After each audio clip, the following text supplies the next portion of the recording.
What happens when an unstoppable force meets an immovable object? History is full of moments where ambition clashes with resilience, where dreams of conquest crumble before unyielding resistance. One such moment comes to us from the early days of Rome's rise to dominance, the Pyrrhic War, a conflict that pitted the burgeoning Roman Republic against one of the most formidable generals of the ancient world, Pyrrhus of Epirus, the man who wanted to be the new Alexander, whatever the cost may be. While this war's stage was set in 280 BC, to truly understand this conflict we must go back a bit further. Rome, still far from the imperial juggernaut it would become, had spent the preceding decades solidifying its control over central Italy. After victories against the Samnites, the Etruscans, and the Gauls, Rome had established itself as a regional power. But southern Italy, known as Magna Graecia, was still dominated by wealthy and independent Greek city-states. Among them was the city of Tarentum, or Taras, modern-day Taranto. Located on the heel of the Italian peninsula, Tarentum was prosperous, proud, and fiercely independent. But its position was precarious. To the north loomed the ambitious Roman Republic, while across the sea, rival Greek powers like Syracuse and Epirus vied for influence. The trouble began when Roman ships entered the Gulf of Tarentum, violating a treaty that restricted Roman naval access to the area. For the citizens of Tarentum, this was an act of aggression. They attacked the Roman fleet and sought external support to counter the perceived threat. Their chosen savior? Pyrrhus, the king of Epirus. A potential Greek overlord, after all, was better than a Roman one. Now about the incident we just talked about, the casus belli. Sources suggest that the fleet was on a friendly mission, trying to reach either Tarentum itself or Turi, another Greek colony. The people of Tarentum didn't just go crazy and attack the Romans though. There was a clear provocation in the Roman policy. Intervening in favor of Turi against their enemies, the Lucani, meant that Rome was offering patronage to the colony, something that Tarentum itself used to do. The clash was one of spheres of influence in a remarkably modern show of soft power. Back to Pyrrhus, he was not your average king. A relative of Alexander the Great, he was one of the most skilled military tacticians of his time. Charismatic, ambitious, and restless, Pyrrhus had spent much of his career bouncing between campaigns, attempting to carve out his own version of Alexander's empire. When the Tarentines offered him the chance to lead a coalition against Rome, he saw it as an opportunity to extend his influence into Italy and beyond. Maybe the beginning of his own Alexandrinian voyage into new lands and new conquests. He was a veteran, used to fighting in a higher league, the Hellenistic kingdoms.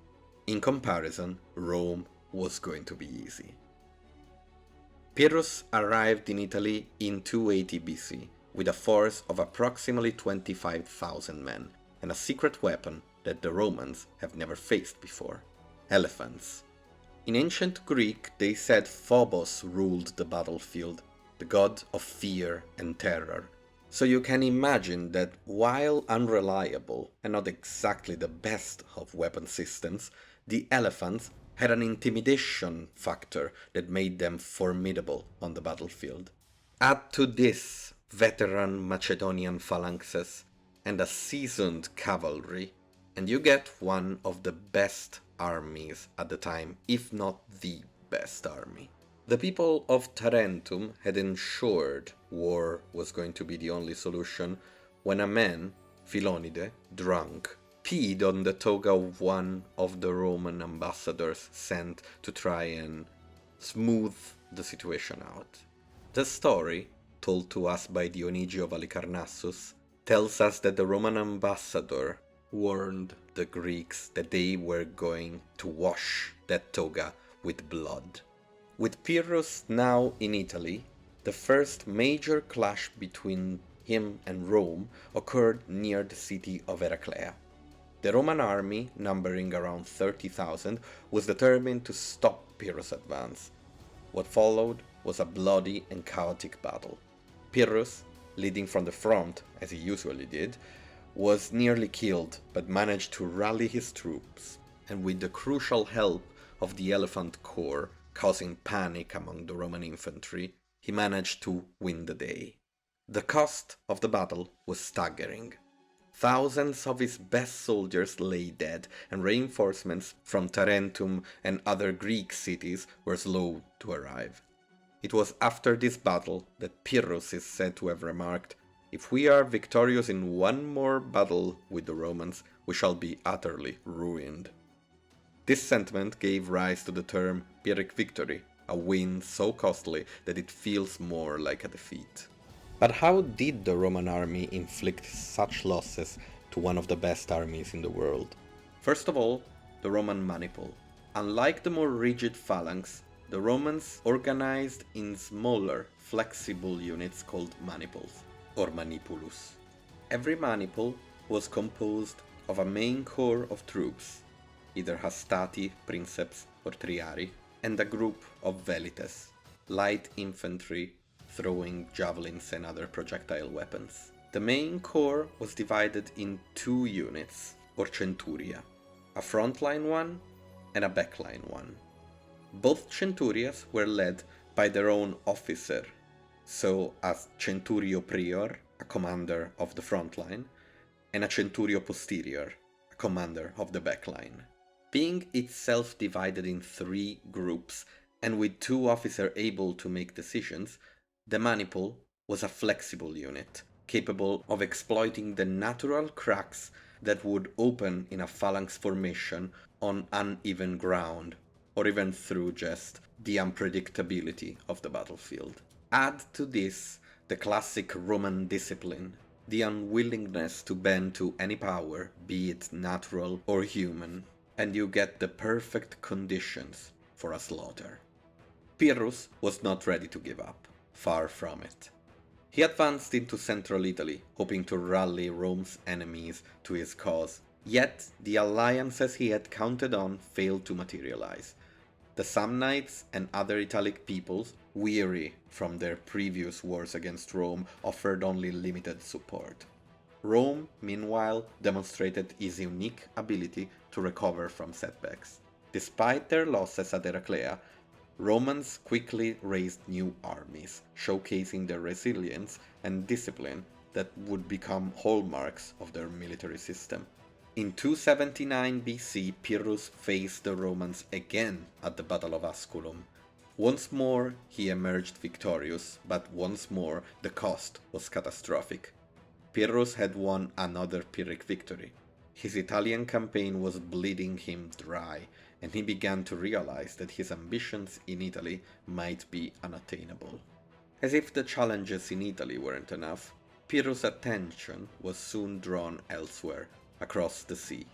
The Greek city of Syracuse, on the island of Sicily, called for his help against Carthage.